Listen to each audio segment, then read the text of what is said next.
Hello viewers, আসসালামু আলাইকুম। Data structure আজকের লেকচারে আমি আপনাদের সাথে ইনফিনিটি লুপের পক্ষ থেকে আপনাদের সবাইকে স্বাগতম। আজকের লেকচারে আমরা আলোচনা করব লিঙ্ক লিস্ট থেকে কিভাবে একটা ভ্যালু ডিলিট করতে হয়। আমরা লিঙ্ক লিস্টে যদি একটা ভ্যালু ডিলিট করতে চাই তাহলে আমাদেরকে কি করতে হবে? সর্বপ্রথম আমরা যে নোডটা ডিলিট করব ওই নোড আমাদের খুঁজে বের করতে হবে। আমাদের কোন নোডটা ডিলিট করব।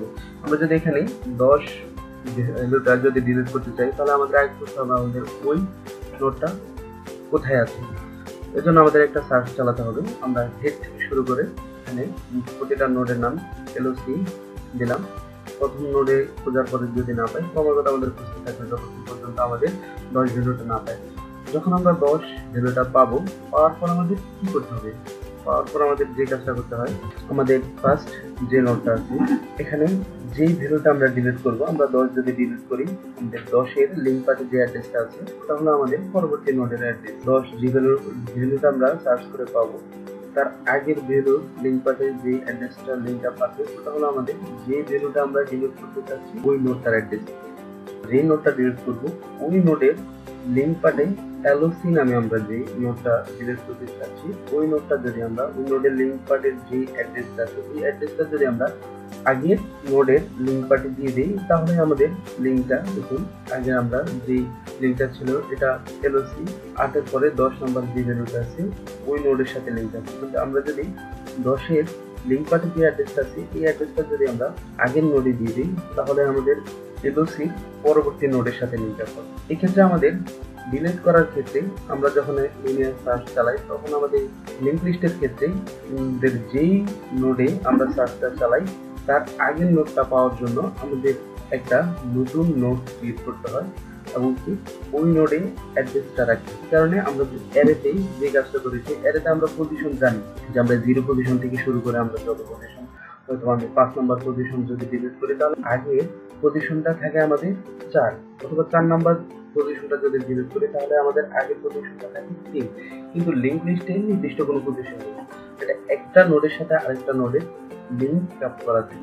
এই জন্য আমাদের যে নোডটা আমরা ডিলিট করব তার আগের নোডের অ্যাড্রেসটা আমাদেরকে জানতে হবে। এই জন্য আমরা আরেকটা নোড ক্রিয়েট করব এবং আমরা এখানে নাম দিয়েছি এলওসি। তো আমরা যে নোডটা ডিলিট করব তার নাম দিয়েছি এলওসি এবং আগের যে নোডটা আমাদের দরকার এলওসি ডিলিট করার জন্য আমাদের আগের নোডটা দরকার। আগের নোডটার জন্য আমরা একটা ভেরিয়েবল ডিক্লেয়ার করেছি এলওসি এবং আমরা এলওসি তে যদি ফ্রি করে দেই তাহলে আমাদের এলওসি নোডটা ডিলিট হয়।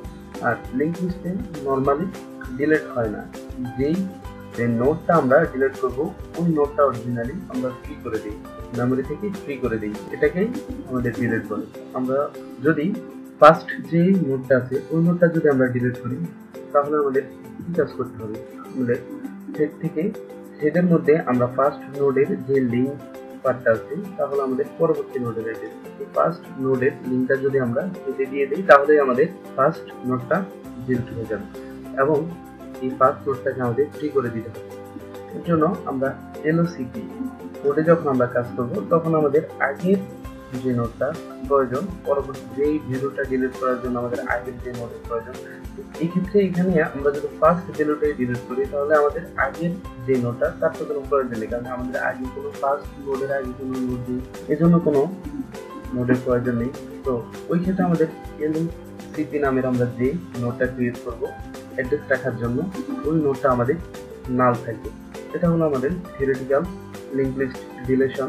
এখানে আমি ডিলিট নামে একটা ফাংশন ক্রিয়েট করেছি। ফাংশনে আমরা দুইটা নোড ক্রিয়েট করেছি, একটা হলো এলওসি আর একটা হলো এলওসিপি। এবং এলওসিটা আমরা সার্চ করার জন্য ব্যবহার করি, যে নোড ক্রিয়েট করব ওই নোডের এক্সাক্ট পজিশনটা পাওয়ার আগ পর্যন্ত আমরা সার্চটা চালানোর জন্য এলওসি নামে একটা নোড প্রয়োজন আমাদের। এই জন্য আমরা এলওসি একটা নোড ক্রিয়েট করেছি এবং এলওসিপিটা আমরা তার আগে যে নোডটা ডিলিট করবো তার আগের নোডটা পাওয়ার জন্য এলওসিপি নোডটা ক্রিয়েট করেছি। এখন আমরা যে কাজটা করবো, আমরা এবার একটা সার্চ চালাবো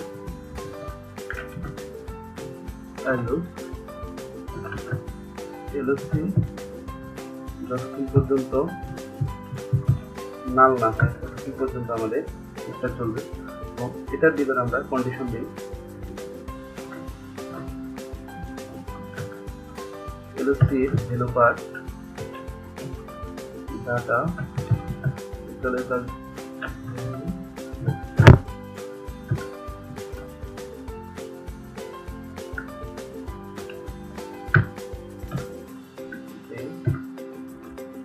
এখানে আমরা ইফ কন্ডিশনে ভ্যালুটা কম্পেয়ার করছি, আমরা যে ভ্যালুটা ক্রিয়েট করব ভ্যালুটা কম্পেয়ার করছি এবং ফাইল লুপটা কেন ইউজ করেছি, আমরা সার্চ চালানোর জন্য আমরা ফাইল লুপ ইউজ করে থাকি। যতক্ষণ পর্যন্ত নোডটা নাল না হয় ততক্ষণ পর্যন্ত আমরা ফাইল লুপ চালাবো এবং কি আমাদের এটা হলো আমাদের লিঙ্ক লিস্টে সার্চ। তো ফাইল লুপটা কেন আমরা ব্যবহার করি সেটা যদি বুঝতে সমস্যা হয় তাহলে আমাদের লিঙ্ক লিস্টে সার্চ ভিডিও টিউটোরিয়ালটা দেখে নেবেন, তাহলে আমাদের আপনাদের কনসেপ্ট ক্লিয়ার হয়ে যাবে। এখানে আমাদের কি করতে হবে, এখানে আমাদের করতে হবে আমরা এলওসি এর ভিতরে আমরা এলওসি অ্যাড্রেসটা রাখবো এবং কারণ আমরা যখন ভ্যালু পাওয়ার পরে এর ভিতরে একটা কন্ডিশন দিয়েছি আমরা চেক করবো হ্যালো ঠিক আছে, যদি না পাই তাহলে আমরা এলওসি ভিতরে এলওসি রাখবো। যখন আমরা প্রথম নোডটা সার্চ করবো, সার্চ করার পরে আমাদের যদি আমরা নোটটা পাই ভ্যালুটা পাই কম্পেয়ার করে তাহলে আমরা চেক করে হ্যালো করতে, আর যদি না পাই তাহলে আমরা ওই নোটটা সংরক্ষণ করে রাখবো এবং পরবর্তী নোট সার্চ করবো। পরবর্তী নোট সার্চ করার জন্য আমাদের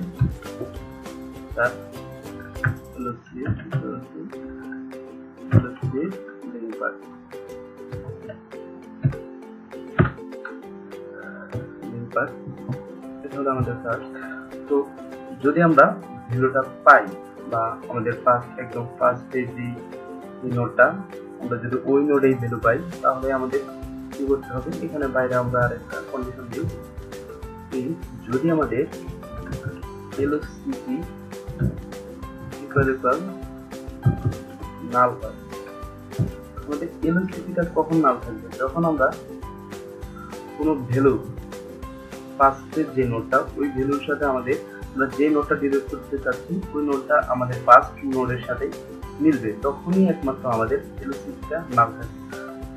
এলওসিটা যদি নাল থাকে তাহলে আমরা কি বলেছি যে আমাদের হেডের ভিতরে আমাদের যদি ফার্স্ট নোটটা আমরা করতে পারবো এলওসি, যেটা আমরা সার্চ করছি এলওসি লিঙ্ক পার্টে যদি দিয়ে দেই তাহলে আমাদের ফার্স্ট নোটটা ডিলিট হবে এবং আমরা আরেকটা কাজ করব, নোটটা সম্পূর্ণ ফ্রি করে দেব।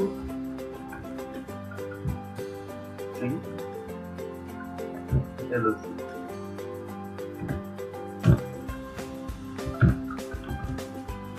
যদি আমাদের এলওসিটা যদি নাল না হয় তাহলে আমাদের দুইটা কন্ডিশন দিতে হবে। এক হলো যদি আমাদের এলওসিটা যদি একদম নাল না হয় তখন আমাদের একটা নোট পাওয়া গেছে, এটা বোঝা যাবে যখন আমাদের ফাইল লুপটা সম্পূর্ণ এলওসিটা সম্পূর্ণ নাল না হয় এর ভিতরে ইফ কন্ডিশনের ভিতরে ঢুকবে। যদি আমাদের ইফ কন্ডিশনের ভিতরে ঢুকে তাহলে আমাদের ফাইল লুপটা সম্পূর্ণ কাজ না করেই এই কন্ডিশনটা এলওসিটা নাল না হওয়ার আগে আমাদের ফাইল লুপ থেকে বের হবে। আর এলওসিটা যদি নাল না হয় তাহলে আমাদের বোঝা যাবে যে আমরা নোডে যে ভ্যালুটা আমরা ডিলিট করব ভ্যালুটা পেয়েছি। আর যদি এমন হয় আমাদের সম্পূর্ণ ফাইল লুপটা বারবার ঘোরার পরে একদম ইফের ভিতরে কন্ডিশনে না ঢুকে বারবার ইউসে যাওয়ার পরে এলওসির মধ্যে এলওসি.লিঙ্কের অ্যাড্রেসটা রাখলাম, তো এক সময় দেখা যায় কি আমাদের অ্যাড্রেস শেষ হতেই নাল পাবো আমরা, তখন আমাদের ফাইল লুপটা নাল থাকে।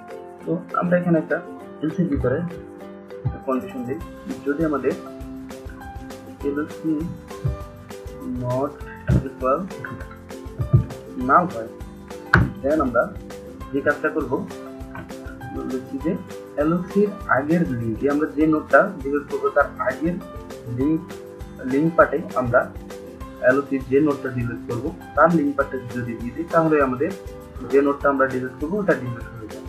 আমরা এলওসির লিঙ্ক পার্টে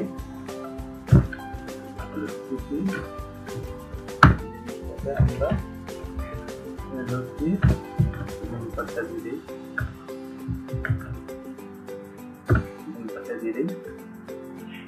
এবং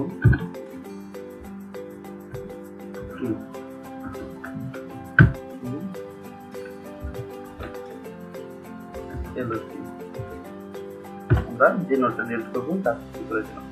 এবার আমরা এখানে যদি আপনাদের মন চায় যে আপনারা আরেকটা পরীক্ষা দিবেন, যে আপনারা যদি যে নোটটা ডিলিট করবো ওই নোটটা আমরা পাই নাই, তাহলে আমরা কি করবো, তাহলে আরেকটা পেজ দিয়ে দিলাম যে আমরা আইটেম নোট ফর্ম বা এরকম কিছু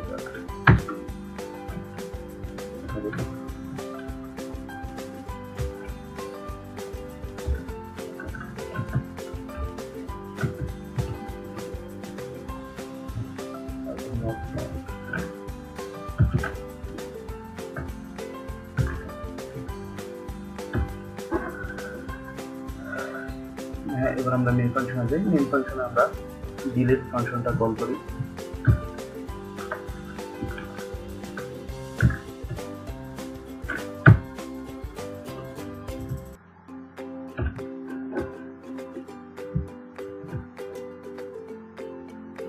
আমরা প্রোগ্রামটা রান করি।